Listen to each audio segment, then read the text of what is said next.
Hello जोहार। आज तारीख है 19 अप्रैल, दिन है शुक्रवार। चलिए जानते हैं झारखंड की संध्या की प्रमुख बड़ी खबरों को। रांची में भीषण गर्मी में झुलसने लगे लोग, अभी और बढ़ेगा तापमान, अलर्ट जारी। मौसम विभाग के अनुसार शुक्रवार को यानी कि आज तापमान 38 डिग्री सेल्सियस के पार चला गया है, जो अगले 22 अप्रैल तक 2 से 3 डिग्री और बढ़ेगा, जो 21 अप्रैल को 40 डिग्री से अधिक पहुंच जाएगा। कई जिलों में 2 से 3 डिग्री सेल्सियस के तापमान में वृद्धि की संभावना जताई गई है। मौसम विभाग ने 19 से 21 अप्रैल तक कोल्हान प्रमंडल में लू का येलो अलर्ट जारी किया है, जबकि रांची में अभी लू चलने को लेकर अलर्ट जारी नहीं किया गया है। सबसे अधिक तापमान सरायकेला में दर्ज किया गया। सरायकेला में अधिकतम तापमान 43.7 डिग्री दर्ज किया गया। बढ़ते तापमान को देखते हुए स्कूलों ने समय सारणी में बदलाव शुरू कर दिया है। कई स्कूलों ने सुबह स्कूल पहुंचने और दोपहर छुट्टी के समय में बदलाव किया है। वहीं कई स्कूल अगले सप्ताह से टाइमिंग में जल्द ही बदलाव करेंगे। आमतौर पर रांची का मौसम गर्मी में भी सुबह शाम ठीक ही रहता था, किंतु कुछ सालों से शहर में तपिश बढ़ती जा रही है। हाल ही के कुछ सालों में यहाँ पर भी धूप तीखी खिल रही है, इससे जनजीवन प्रभावित होने लगा है। इस शहर में भी दोपहर में लोग घरों से निकलने में कतराने लगे हैं। गर्मी की वजह से लोग परेशान नजर आने लगे हैं। बेटियों ने किया कमाल, झारखंड बोर्ड 10वीं टॉपर लिस्ट में छात्राओं का जलवा।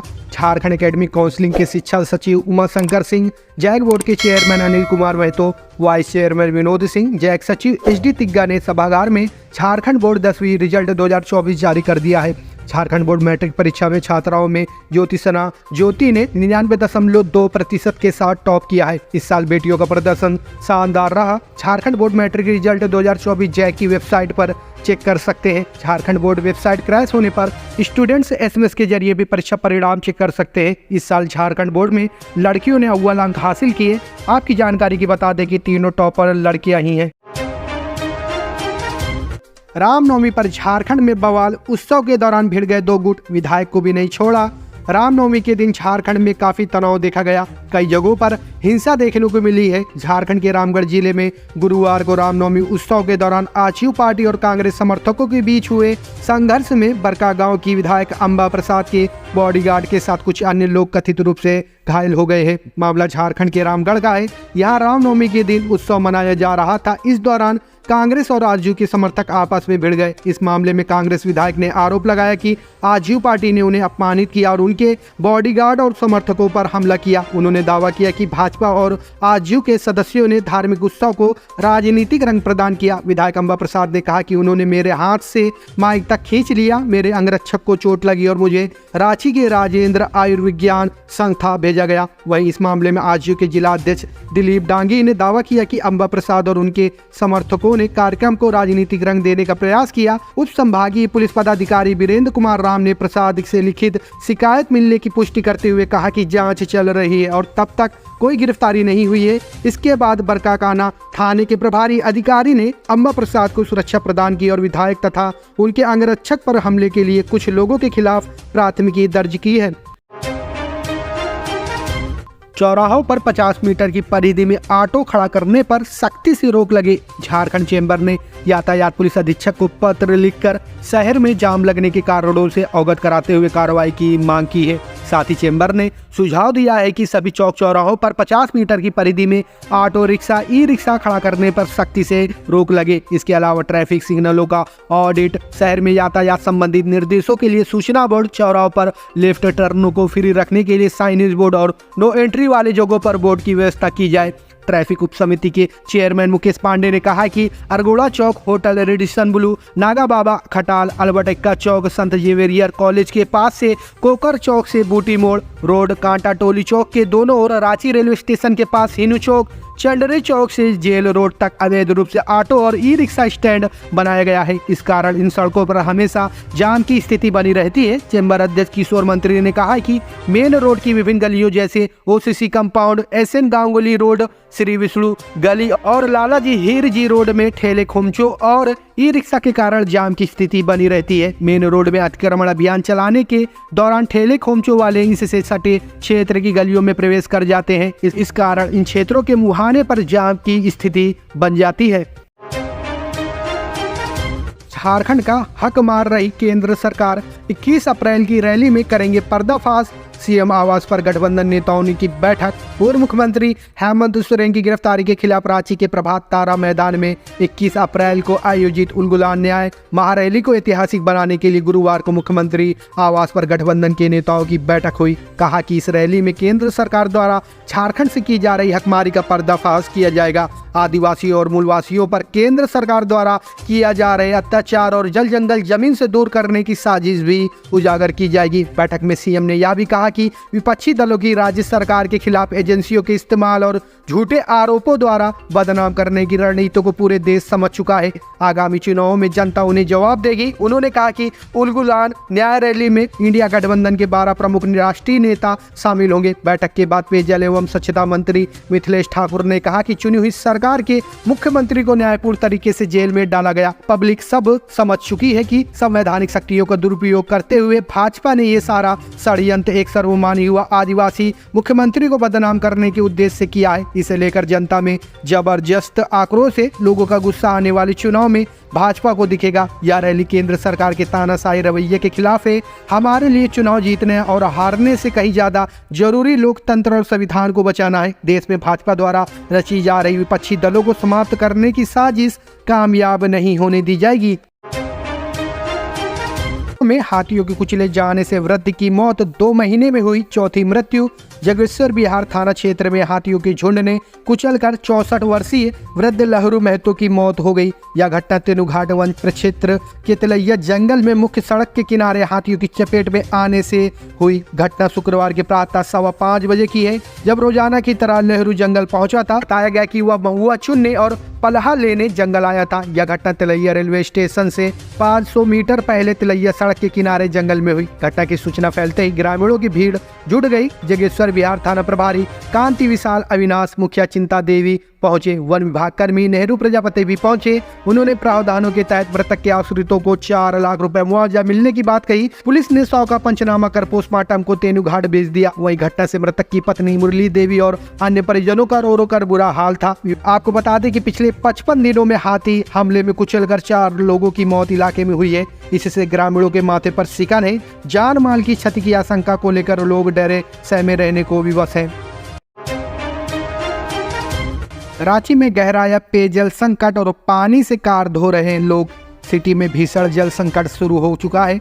गर्मी के बढ़ते ही कई इलाकों में जल संकट की स्थिति उत्पन्न हो चुकी है। ग्राउंड वाटर लेवल लगातार नीचे जा रहा है। घरों में लगे बोरिंग भी सूखने लगे हैं। एक और जहां लोग बूंद बूंद पानी के लिए तरस रहे हैं, वहीं दूसरी ओर कुछ लोग अपनी गाड़ी धोकर पानी की बर्बादी कर रहे हैं। सोसाइटी में पीने के पानी से लोग अपनी कार वॉश कर रहे हैं। तालाबों के किनारे भी ऑटो और दूसरे वाहनों को लोग धोने पहुंच जाते हैं। इसके अलावा गली गली में खुले वॉशिंग सेंटर संचालक पानी का दोहन कर रहे हैं। सो अलग सब लोग मिलकर पानी की बर्बादी कर रहे हैं। वाहन की धुलाई कर प्रतिदिन लाखों लीटर पानी बर्बाद किया जा रहा है। सिटी के विभिन्न इलाकों में 500 से अधिक वॉशिंग सेंटर है, जिसमें ज्यादातर इलीगल ही है। वॉशिंग सेंटर में गाड़ी धुलने के बाद सारा पानी नाले में बहा दिया जाता है। सेंटर संचालकों ने हार्वेस्टिंग सिस्टम भी नहीं बना रखा है, जिससे ग्राउंड वाटर रिसर्च हो सके। वाहन धोने के नाम पर इन सेंटरों पर बेहिसाब पानी का दोहन हो रहा है। सेंटर पर बेहिसाब पानी का दोहन कर रहे लोग शहर में बिना किसी रोक टोक के धड़ल्ले से वॉशिंग सेंटरों की संख्या बढ़ती जा रही है। गाड़ी वॉश के नाम पर पानी बर्बाद। वॉशिंग सेंटर में 60 रुपए से लेकर 300 रुपए प्रति गाड़ी धुलाई की जा रही है। 60 रुपए में 2 व्हीलर, 100 रुपए में 3 व्हीलर और 300 रुपए में 4 व्हीलर की धुलाई हो रही है। इसके अलावा कुछ स्थानों पर बड़े वाहनों की भी वॉशिंग हो रही है। इसमें कुछ सेंटर तो नगर निगम की सप्लाई के पानी का भी इस्तेमाल कर रहे हैं। धुलाई सेंटर में चंद पैसे के लिए गाड़ी धोने के नाम पर हर दिन हजारों लीटर पानी बर्बाद किया जा रहा है। प्रशासन से लेकर जिम्मेदार विभाग, सामाजिक संगठन, पर्यावरणविदों और सामाजिक कार्यकर्ताओं भी सब कुछ देखते हुए चुप्पी साधे हुए हैं। रेलवे ने कर दिया डुप्लीकेट शिप्रा एक्सप्रेस चलाने का ऐलान। बड़े स्टेशनों पर होगा ठहराव।